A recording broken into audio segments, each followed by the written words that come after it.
Praise the lord. ఈ సమయంలో మన మధ్యలో ఉన్న పాస్టర్ ఎస్కే మార్కు గారి యొక్క వ్యక్తిగత సాక్ష్యం మనతో పంచుకోబోతున్నారు కాబట్టి ఆయన మాటల్లో మనం ఆలోచించి విందాము. ఈ సమయంలో ఆయన అడుగుదాం. ప్రైజ్ ద లార్డ్ పాస్టర్ గారు, మీరు ఎక్కడ పుట్టారు? మీరు ఎంతవరకు చదువుకున్నారు? మీ తల్లిదండ్రులు, మీ యొక్క కుటుంబం యొక్క వివరణ మాకు చెప్తారని. నేను పుట్టింది ఆత్రేయపురం అనే గ్రామంలో, తూర్పుగోదావరి జిల్లా ఆత్రేయపురం మండలంలో నేను జన్మించాను. మా తల్లిదండ్రులు లాల్ మహమ్మద్, లీలావతి అనే దంపతులకు 4వ సంతానంగా నేను పుట్టాను. మేము ఇస్లాంకు సంబంధించి మా ముస్లిం ప్రకారంగా ఖురాను మా పవిత్ర గ్రంథంగా ఆచరిస్తూ ఉన్న సమయాల్లో మా తల్లిదండ్రులు మొట్టమొదటిగా ప్రభువుని అంగీకరించారు. ఆ కారణం చేత మా ముస్లిం సోదరులందరూ కూడా మా కుటుంబాన్ని, మా తల్లిదండ్రులు వెలివేయటం జరిగింది. ఆ విధంగా మేము ముస్లిం కమ్యూనిటీకి చెందిన వాళ్ళము, ఇస్లాం మతంలో పుట్టిన వాళ్ళము. పుట్టుకతో కూడా క్రైస్తవును కానే కాదు. మొదటిగా నా తల్లిదండ్రులు ఈ క్రీస్తుని తన సొంత రక్షణగా అంగీకరించారు. దాని కారణం చేత వారిని వెలివేయటం వల్ల నేను మరలా ఈ క్రైస్తవులోనికి వస్తే మా ముస్లిం సోదరులు నన్ను కూడా వెలివేస్తారని నా తల్లిదండ్రులు నిర్ణయానికి నేను దూరంగా ఉంటూ నేను ముస్లిం ప్రకారంగానే జీవిస్తూ వచ్చాను. నా తల్లిదండ్రులు అయితే క్రైస్తవంలోనే జీవించారు.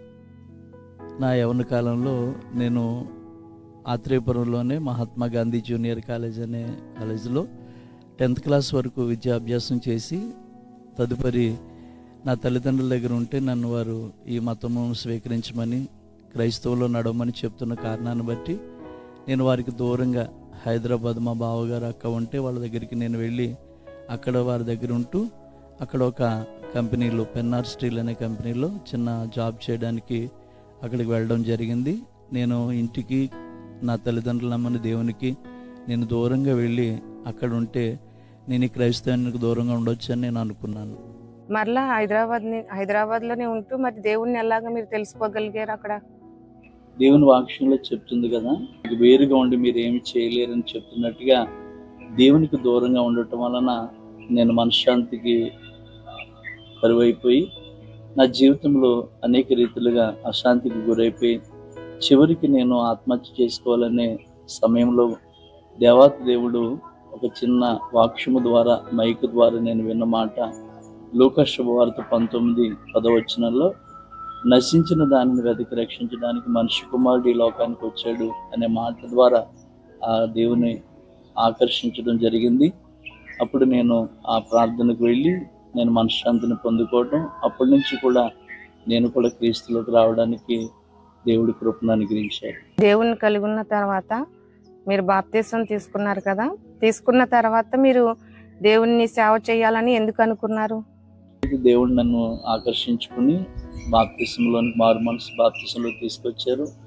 నా తల్లిదండ్రులు దైవ సేవకులుగా ఉన్నారు కాబట్టి దేవుడు నన్ను కూడా ఆయన పిలుపుని బట్టి పిలిస్తే దేవుని సేవ చేయాలని ఒక ఆలోచనతో చేస్తున్న ఉద్యోగాన్ని, చిన్న ఉద్యోగాన్ని విడిచిపెట్టి ప్రభు కొరకే జీవించాలని, ప్రభువులో ఉండాలని కొంత దైవ సేవకుల దగ్గరికి వచ్చి థెరపీ తీసుకోవడానికి దేవుడు ఎంతగానో కృపనిచ్చారు.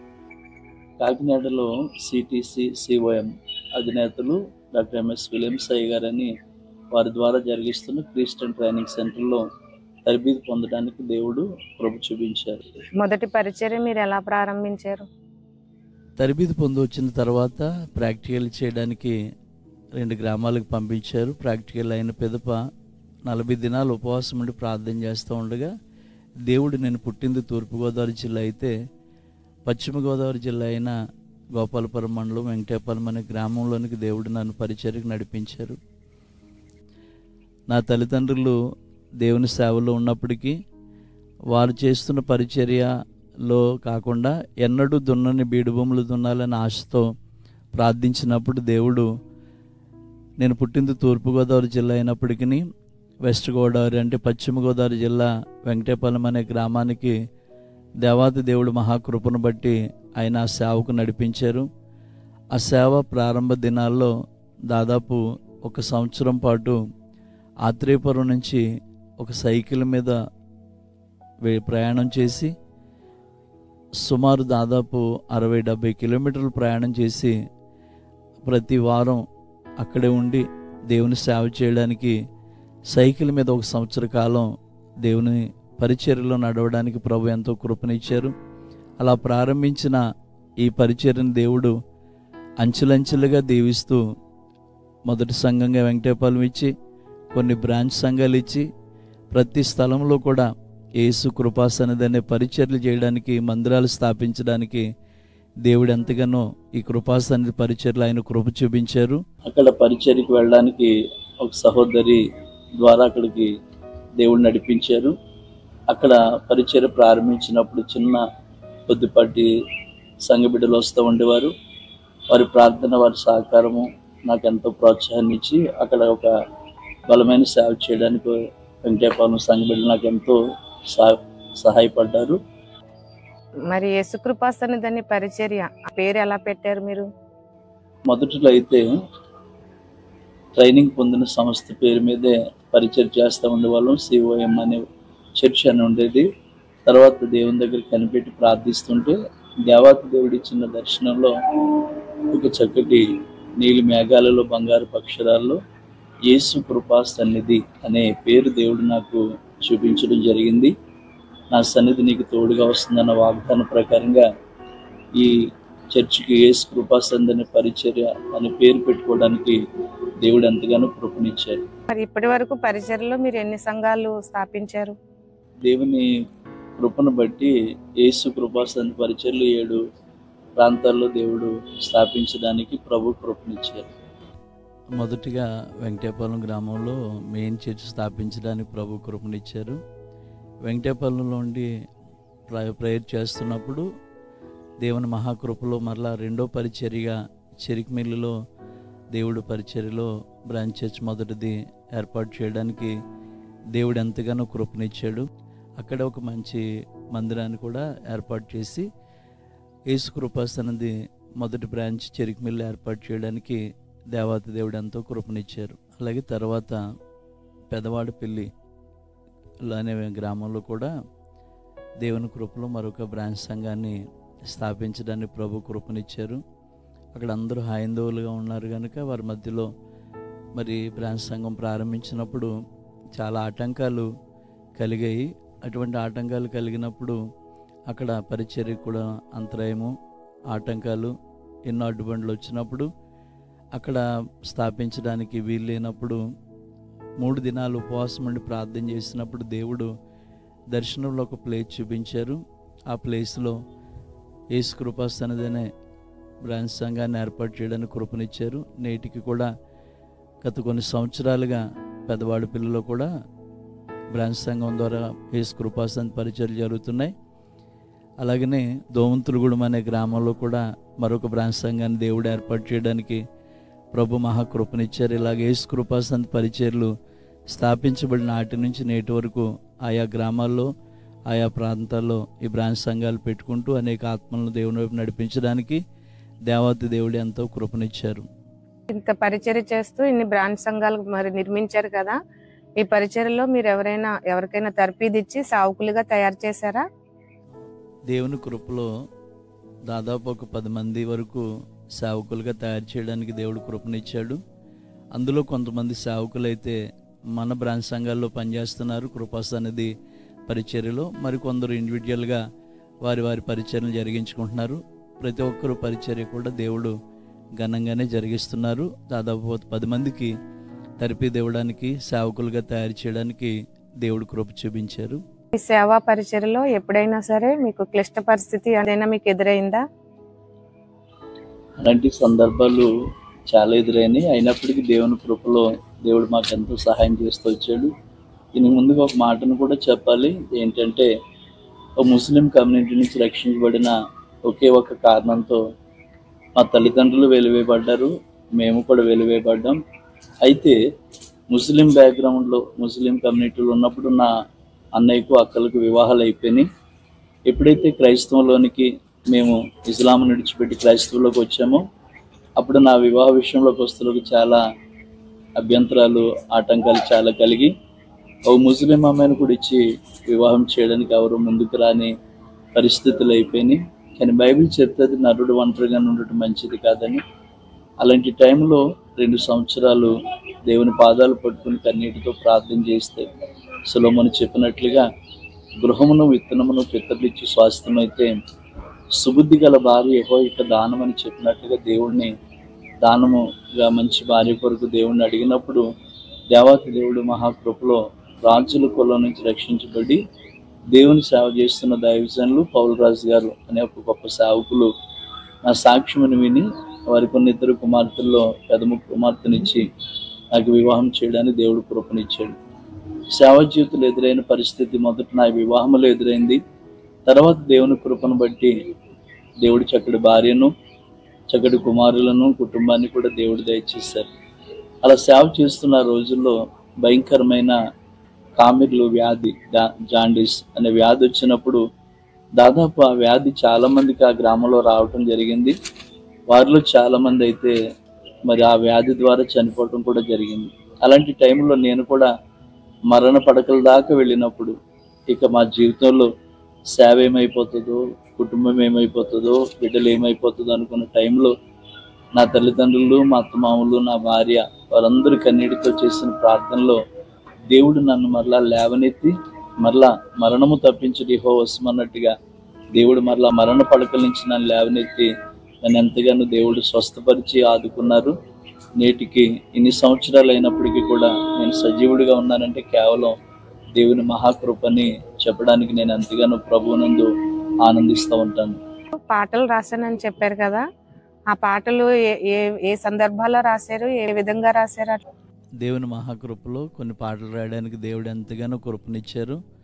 అందులో మొదటగా నేను రాసిన పాట నా స్థితి చూసి నా దరి చేరి నా రాతను మార్చిన దేవుడు నీవే అనే పాట మొట్టమొదటిగా రాయటం జరిగింది.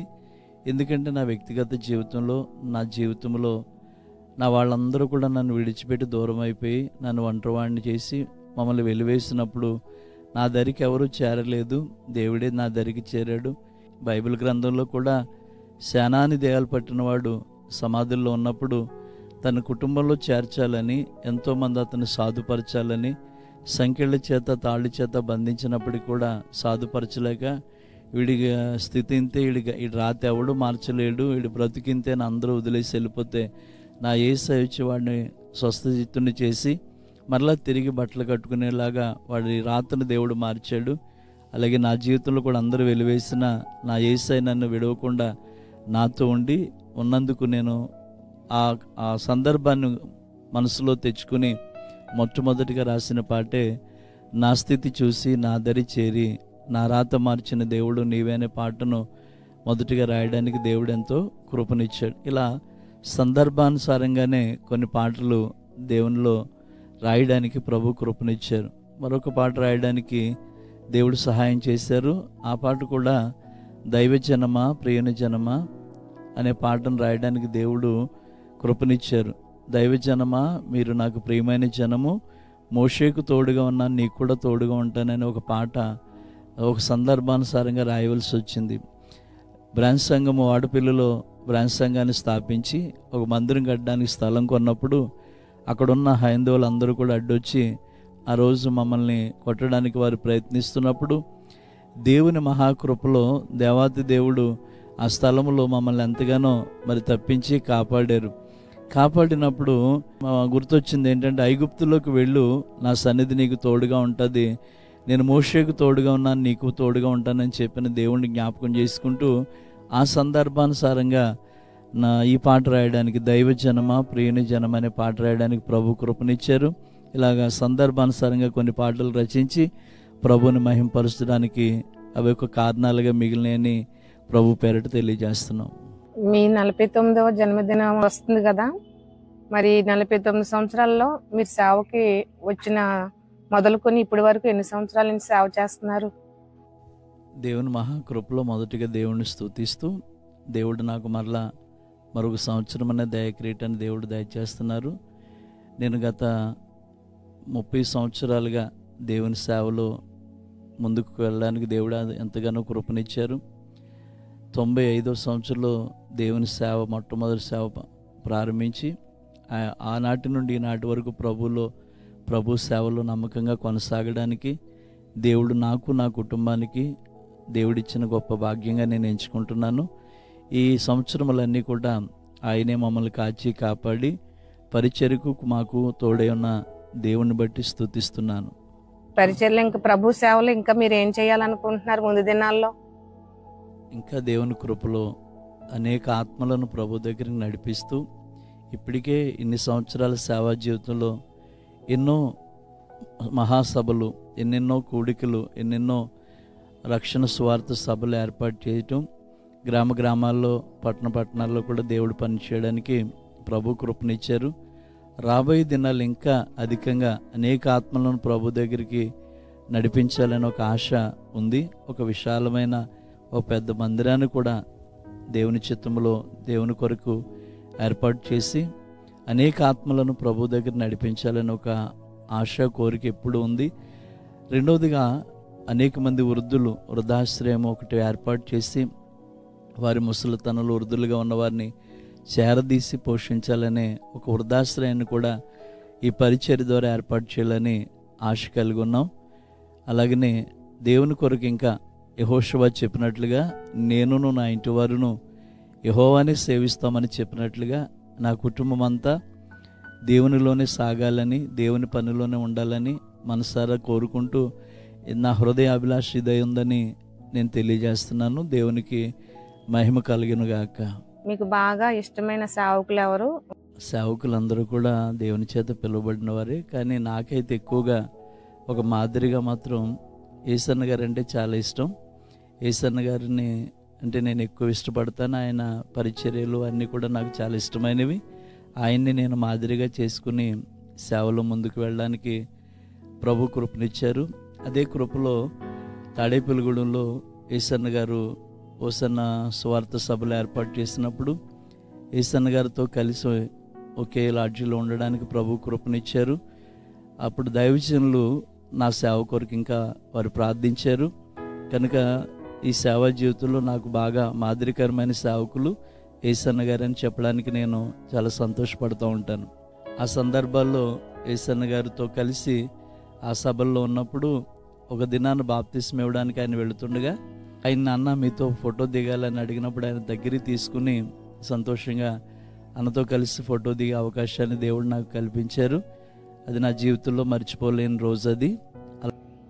మంచిదండి.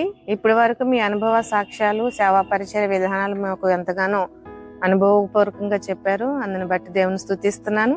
మీకు 49వ జన్మదిన సందర్భంగా కృపాసన్నిధి సంఘం తరపున, కుటుంబం తరపున, అందరి తరపున మీకు జన్మదిన శుభాకాంక్షలు తెలియజేస్తున్నాను.